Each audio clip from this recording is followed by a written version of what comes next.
said this to us both together or individually this weekend, and it just completely blows us away, because when we started 3 years ago, we never had any strategic plan. We never had any sort of sense of how the future would roll out. We just planted a little seed in the garden because we had this seed in our hands, because we'd manifested it in our minds about something that we could do together. I think you all know the story. And the message here in this, and in a minute I'm going to give the mic back to Kerry. The message here is not, look at us, we've done this, we're on stage, you're there, we've got something to teach you. This is why I gave up teaching, because I realized that I had more to learn from the kids than the other way around. You know, it's not that kind of relationship. It's not that at all. The fact is that we're all in this together, and if there's anything that we want you to take away from this, it's the fact that all of you have got some sense of mission, some sense of purpose. There's something that you can do. You may not know what it is yet, but you probably can feel it right now. If I'm talking to each of you individually, what is it that you are here to do? Just start. You never know where it's going to take you, and it might happen far more quickly than you could ever imagine, especially given some of the conversations that we've been hearing about mentoring and support, and we can tell you 100 stories about things that have happened to us that are just so magical because we were dumb enough to believe that it was possible and we didn't think that we had to plan it first.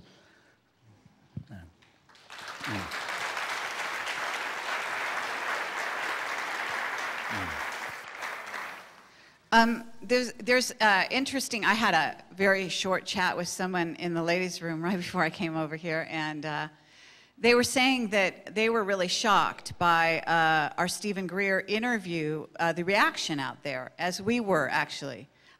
It was above and beyond anything we ever imagined, just not only on the internet, on YouTube with comments, but things sent directly to us, both on the positive and the negative side. It was amazing. And what I want to say about that is, and what we need to look at there, this person was saying how people had been triggered, especially what happens is that if you're mind controlled and you have a picture of the world and your picture gets assailed by some information, new information that comes in, the first thing you want to do is attack the messengers, number one. And number two is you're going to fight the message. And so that's what's going on out there. There are a huge number of people that don't want to know certain elements of what is or may be the absolute truth. And obviously, if you were here with Alex Collier, you know what I'm talking about.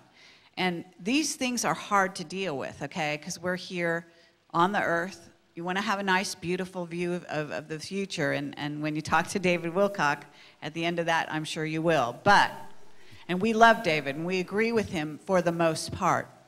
But there are elements. It's really a matter of emphasis. It's a matter of knowing the truth and then dealing with it to make a new world. Because that's what's before us. We want to build a new world, and we're doing it, actually. One ground crew member at a time. So anyway, here we go. Basically, we want to deal with solutions, okay, to start at the bottom.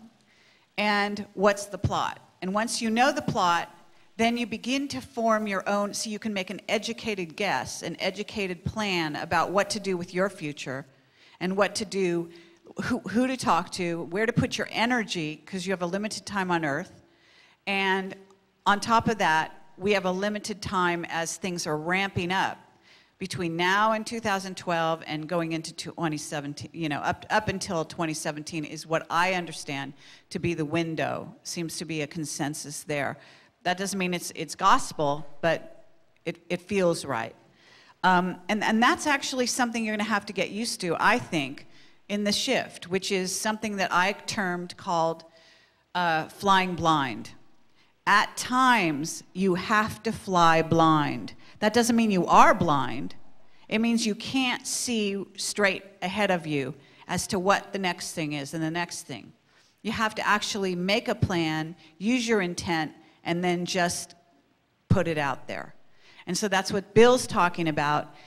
with doing whatever it is you can. And we just always want to go back to the fact that when we started Camelot, we looked at each other at Tintagel.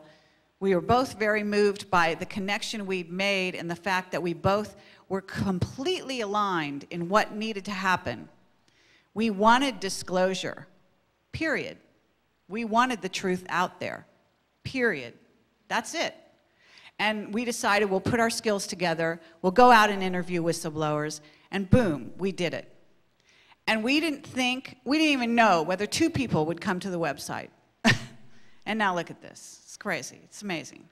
So there you have it. That's within all your capabilities. We didn't do anything really unusual. Actually, we broke rules more often than we followed them. So if there's any one rule to follow, it's to break the rules. That would be my advice to you, because if there's a rule, then it's been put forth by the Illuminati, by the Matrix, that's been in place for ages and ages, and it's not working for us as humanity. It is not. It's not working for us. I mean, the most basic thing, this is a square room, has fluorescent lights. These are not good for you. This is not a good environment, I'm sorry to say. It's not the worst, but it is not good. We are not that stupid, okay? We put our children into schools. They sit under fluorescent lights all day long. They're not outdoors. They don't have healthy food. You name it, okay? Are you going to get an intelligent being 20 years later? Or are you going to get a robot who basically sits and watches TV and drinks beer, etc.? You got to look at that. One thing I noticed when I started working in corporate America is I found this fascinating. Executives would walk down a hallway, lower level executives, okay? They would walk down a hallway, they'd actually sort of hug the edge. It was fascinating. Basically, they were used to sort of crunching themselves down and kind of getting out of the way of someone coming in the other direction. God forbid they would confront somebody. God forbid they would, you know, that their aura would be so out there that they might be in the way. So you've been taught these things. They're very subliminal messages going into your head day after day. And all of us have that. It doesn't matter how enlightened you are at this moment. It's still coming back at you all the time, over and over again. It's like you really need to keep reawakening yourself. And some people wake up and go back to sleep. It's just too much work. George Green has talked about that. It's fascinating. That's a fascinating dynamic. It happens with whistleblowers. And that's something that we are intimately involved with, as you know, and it's a really interesting dynamic. But what you have to do is honor the courage that initially brought them to us, to come out and to talk to you. And that way, even non-verbally, you are giving that person the okay to do it again, to come forward with more information. And a lot of times you can't get that information by just hitting them over the head and saying more, more, more. You're not like little birds with your mouth open, waiting for manna from heaven to come down and just feed you. The whistleblowers are not just going to feed you information, make it all right, and then you can go along your way. That's not how it is. You need to work for the information. The whole point is to develop yourself as a spiritual being, a spiritual warrior in every way. So it wouldn't work if they just gave us the information. What you want to do is develop the muscles, mental, physical, psychic, the muscles to absolutely go anywhere. That means beyond this universe. Anywhere you want to go. You want to know if there's bases on Mars? My answer to you, go there. You have the ability. Go there. You know, I was writing screenplays, and I know I'm going on for hours, but I was writing screenplays. This is how it started, before Camelot. And I would write, and then I would go research, and I would research and write, research and write. And what I found out is I would write a scene in my sci-fi screenplay, and I would go out researching, and I would find that scene was documented by real events. It was amazing. I saw those structures on the moon that Richard Hoagland talks about. I wrote about them before I ever knew who Richard Hoagland was. You could talk about yeah. Oh, well, that's okay. You talk about that.